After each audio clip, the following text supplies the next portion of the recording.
1981 চনতে মাজুলীৰ উজনি মাজুলীৰ বামুণপুখুৰী অঞ্চলত স্থাপিত হৈছিল এখন মধ্য ইংৰাজী বিদ্যালয় বামুণপুখুৰী মধ্য ইংৰাজী বিদ্যালয় আৰু এই বামুণপুখুৰী মধ্য ইংৰাজী বিদ্যালয়ৰ বৰ্তমান অৰাজক পৰিস্থিতি কাৰণ এই স্থানত এই বিদ্যালয়খনত প্ৰায় 30খন গাঁৱৰ ছাত্ৰ ছাত্ৰীসকলৰ একমাত্ৰ ভৰসা এই মধ্য ইংৰাজী বিদ্যালয়খনত অধ্যয়ন কৰাৰ পাছতেই ছাত্ৰ ছাত্ৰীসকল বিভিন্ন ধৰণৰ বিদ্যালয়লৈ যায় আৰু যিসমূহ এই বিদ্যালয়খনত 5জনকৈ শিক্ষক আছিল কিন্তু অতি দুৰ্ভাগ্যৰ কথা বৰ্তমান এগৰাকী শিক্ষকৰে পাঠদান চলাই থাকিব লগা হৈছে পাঠদান অব্যাহত ৰাখিব লগা হৈছে যাৰ ফলত এটা ক্লাছত যদি ক্লাছ ল'ব লগা হয় সেই শিক্ষয়িত্ৰীগৰাকীয়ে ইটো ক্লাছত শিক্ষক নাথাকে যাৰ ফলত বিভিন্ন ধৰণৰ আচলতে কেনেকুৱা ধৰণৰ পৰিৱেশ হ'ব পাৰে বা শিক্ষাৰ ক্ষেত্ৰত কেনে ধৰণে ছাত্ৰ ছাত্ৰীসকল বঞ্চিত হ'ব লগা হৈছে আমি আৰু সুকীয়াকৈ ক'ব নালাগে আমি বৰ্তমান সেই বিদ্যালয়খনত উপস্থিত আছো আৰু সামগ্ৰিকভাৱে সেই দৃশ্যাংশ আমি ঈশান নিউজৰ দৰ্শকসকলক দেখুৱাবলৈ চেষ্টা কৰিম আচলতে কেনে ধৰণে এগৰাকী শিক্ষয়িত্ৰীয়ে পাঠদান অব্যাহত ৰাখিব লগা হৈছে ইয়াত প্ৰায় 35গৰাকী ছাত্ৰ ছাত্ৰী আছে তাৰ বিপৰীতে আছে কেৱল মাত্ৰ এগৰাকী শিক্ষয়িত্ৰী কিন্তু সেই শিক্ষয়িত্ৰীগৰাকীও বৰ্তমান অৱসৰৰ পথত অৱসৰ গ্ৰহণ কৰাৰ দিন চমু চাপি আহিছে আৰু চমু চাপি অহাৰ লগে লগে তেখেতে বৰ্তমান চিন্তিত হৈ পৰিছে অঞ্চলৰ ৰাইজ চিন্তিত হৈ পৰিছে ছাত্ৰ ছাত্ৰীসকল চিন্তিত হৈ পৰিছে আৰু বৰ্তমান দেখা পোৱা গৈছে আচলতে যি শিক্ষাৰ অধিকাৰ ছাত্ৰ ছাত্ৰীসকলে পাব লাগে সেই অধিকাৰৰ পৰা যেন এই বিদ্যালয়খন বঞ্চিত হোৱাৰ পথলৈ গতি কৰিছে কাৰণ 5জনকৈ শিক্ষক থকা এই পৰিপূৰ্ণ হৈ থকা বিদ্যালয়খনত বৰ্তমান মাত্ৰ এগৰাকী শিক্ষয়িত্ৰীয়ে পৰিচালনা কৰিব লগা হৈছে কেইটা ক্লাছ 3টাকৈ ক্লাছ পৰিচালনা কৰাত কেনে ধৰণৰ অসুবিধাৰ সন্মুখীন হ'ব লগা হৈছে আমি অনিচ্ছা সত্ত্বেও ইয়াত আচলতে বাইদেৱে ক্লাছ কৰি থকা সময়ত আমি ইয়াত আহি উপস্থিত হৈছোঁ আৰু তেখেতৰ পৰা আমি জানিবলৈ চেষ্টা কৰিম আচলতে কি ক'ব বাইদেউ আপুনি কেনে ধৰণৰ সমস্যাৰ সন্মুখীন হৈ আচলতে বিদ্যালয়খন চলাই নিব লগা হৈছে আৰু যিহেতু ষ্টুডেণ্টো আছে আপোনালোকৰ অঞ্চলটো এটা বৃহত্তৰ অঞ্চল কি ক'ব মই ক'ব বিচাৰোঁ যে বামুণপুখুৰী মধ্য ইংৰাজী বিদ্যালয়ত 5জন প্ৰধান শিক্ষক ৰিটায়াৰ হোৱাৰ পিছত এতিয়া বৰ্তমান মই অকলশৰীয়া জীৱন কৰিছোঁ এই ছাত্ৰ ছাত্ৰীৰ মাজত এতিয়া অকলশৰীয়াকৈ মই ক্লাছ কৰিবলগীয়া হৈছে আৰু ক্লাছ কৰোঁতে হয়তো সকলোৱে যেন কিমান কষ্ট হয় আৰু এই 3টা ক্লাছ সমানে কৰিবলগীয়া হোৱাৰ কাৰণে মই বহুত কষ্ট পাইছোঁ মই ভাবিছোঁ বিভাগীয় কৰ্তৃপক্ষই যাতে আমাৰ বিদ্যালয়ত 2জন বা 3জন শিক্ষক নিযুক্তি দিয়ে সেইকাৰণে মই ক'ব বিচাৰিছোঁ না আপুনি আচলতে বিভাগীয় কৰ্তৃপক্ষক আপুনি আবেদন নিবেদন কৰিছে নেকি বা ইয়াত শিক্ষক নাই আমি সজাতি দল গৈ পেলাই বিভাগীয় কৰ্তৃপক্ষক জনাইছিলোঁগৈ যে আমাৰ স্কুললৈ বৰ্তমান নিযুক্তি নঅহা যদিও অইন স্কুলৰ পৰা যাতে আমাৰ স্কুললৈ আনি দিয়ে তাৰ কাৰণে মই কৈছিলোঁ কিন্তু তেখেতে চিন্তা কৰিম বুলি ক'লে বৰ্তমানলৈকে এতিয়া আমাৰ কোনো শিক্ষক ইয়াত উপস্থিত হোৱা নাই এটা শ্ৰেণীত আপুনি যদি ক্লাছ ষ্টুডেণ্টক শিকাই থাকে আনটো শ্ৰেণীত আচলতে কি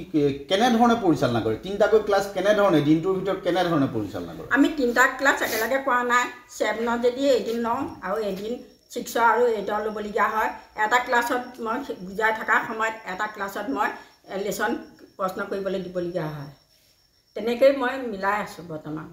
হয় আচলতে নিজৰ যেন এনেকুৱা এটা পৰিস্থিতি হৈছে যে ছাত্ৰ ছাত্ৰীসকল বহু ধৰণে বঞ্চিত হৈছে নিজৰ চাকৰিটো বৰ্তাই ৰখাৰ স্বাৰ্থত তেখেতে এটা ক্লাছত যদি ভাল ধৰণে ক্লাছ কৰিব লগা হয় কিন্তু আনটো শ্ৰেণীত আনটো ছাত্ৰ ছাত্ৰীসকলক কিবা প্ৰশ্ন কৰিবলৈ দি তেওঁ সময় অতিবাহিত কৰিবৰ কাৰণে দিব লগা হয় যাৰ ফলত ছাত্ৰ ছাত্ৰীসকল ভীষণভাৱে সমস্যাৰ সন্মুখীন হৈছে আৰু ভীষণভাৱে তেওঁলোক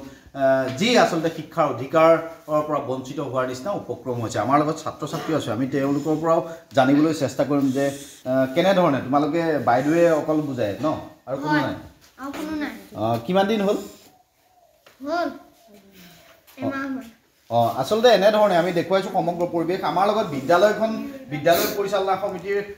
ব্যক্তি আছে সভাপতি ডাঙৰীয়া আছে অঞ্চলৰ বিভিন্নজন ব্যক্তি আছে আমি তেখেতলোকৰ পৰাও জানিবলৈ চেষ্টা কৰিম আচলতে বিদ্যালয়খনত তেওঁলোকে আমাক জনাইছে যে বিভিন্ন সময়ত 2-1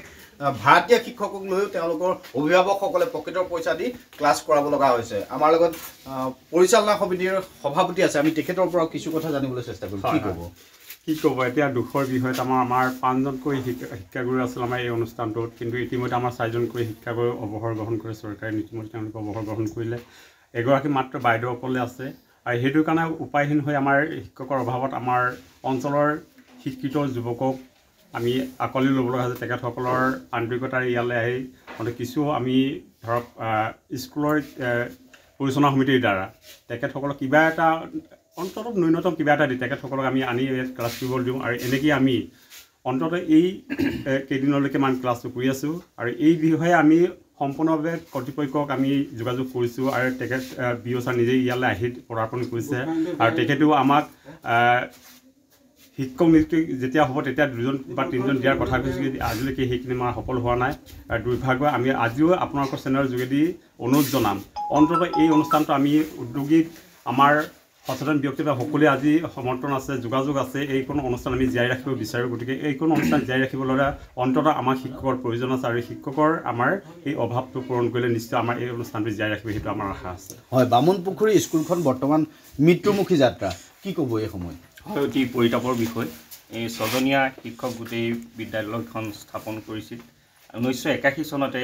এই বিদ্যালয় স্থাপন হৈছিল কিন্তু অতি পৰিতাপৰ বিষয় বৰ্তমান এগৰাকী শিক্ষয়িত্ৰী এই বিদ্যালয় পাঠদান কৰিব লগা হৈছে বিভাগীয় কৰ্তৃপক্ষক আমি বিভিন্ন ধৰণে আবেদন জনাইছিলোঁ আবেদনৰ প্ৰতি সহায় যে আমাৰ বিঅ' ছাৰ আমাৰ ইয়াত ফিল্ড ভিজিট কৰি গৈছেহি কিন্তু আজি পৰ্যন্ত আমি তেখেতলোকৰ পৰা এজন শিক্ষকো আমি ইয়াত পাঠদানৰ বাবে ব্যৱস্থা কৰা দেখা নগ'ল গতিকে চৰকাৰ আৰু বিভাগীয় কৰ্তৃপক্ষক মই এটাই অনুৰোধ জনাওঁ যদি অতি শীঘ্ৰে এই বিদ্যালয়খনত নতুন শিক্ষক তেখেতলোকে নিদিয়ে অনাগত দিনত এই বিদ্যালয়খন মৃত্যুমুখী যাত্ৰা অতি সম্ভৱ আৰু আমি দেখিছোঁ যে কিছু বিদ্যালয়ত ছাত্ৰ ছাত্ৰী অনুপাতে শিক্ষকৰ সংখ্যা সৰহ গতিকে মই তাৰ প্ৰতি অনুৰোধ জনাই সেই সকল বিদ্যালয়ৰ পৰা যদি শিক্ষকক আনি এই বিদ্যালয়ত নিয়োগ কৰে তেতিয়া আমাৰ এই বিদ্যালয়খন পাঠদানৰ ক্ষেত্ৰত যথেষ্ট সম্ভৱ হ'ব হয় আচলতে আমি দেখুৱালোঁ যে মাজুলীৰ পৰা সমগ্ৰ পৰিৱেশ কি ধৰণে আচলতে ছাত্ৰ ছাত্ৰী আছে কিন্তু শিক্ষক নাই শিক্ষকৰ অভাৱত ছাত্ৰ ছাত্ৰীসকলে শিক্ষাৰ যি দিশ আছে এই দিশত বহুখিনি সমস্যাৰ সন্মুখীন হ'ব লগা হৈছে আমি দেখিছোঁ যে মাজুলীৰ বহু বিদ্যালয় আছে যিসমূহ বিদ্যালয়ত 5জন শিক্ষক আৰু ছাত্ৰ ছাত্ৰীও 5গৰাকী এনে বহু বিদ্যালয় আছে য'ত ছাত্ৰ ছাত্ৰী অধিক কিন্তু শিক্ষক কম তাৰে এখন বিদ্যালয় হ'ল বামুণপুখুৰী মধ্য ইংৰাজী বিদ্যালয় আৰু আমাৰো অনুৰোধ থাকিব যে যিজন আচলতে শিক্ষামন্ত্ৰীজনে বহু সময়ত কৈ আহিছে বিভিন্ন ধৰণৰ আঁচনি যুগুত কৰিছে শিক্ষকসকলৰ বিদ্যালয়সমূহ উন্নয়নৰ বাবে বিভিন্ন ধৰণৰ গুণত খবৰ দৰে কাৰ্যসূচী গ্ৰহণ কৰিলে কিন্তু পৰিতাপৰ বিষয় যে বৰ্তমান বামুণপুখুৰীৰ দৰে মাজুলীৰ বহু বিদ্যালয়ত বৰ্তমান এজনীয়া শিক্ষকেৰে পৰিচালিত হ'ব লগা হৈছে আৰু যিসমূহে অঞ্চলবাসী বা যিসকল অভিভাৱক আছে এই অভিভাৱকসকলৰ এটাই পূৰ্ণ দাবী যে বামুণপুখুৰী মধ্য ইংৰাজী বিদ্যালয়খন জীয়াই ৰখাৰ স্বাৰ্থত ইয়াত শিক্ষক নিযুক্তি প্ৰদান কৰিব লাগে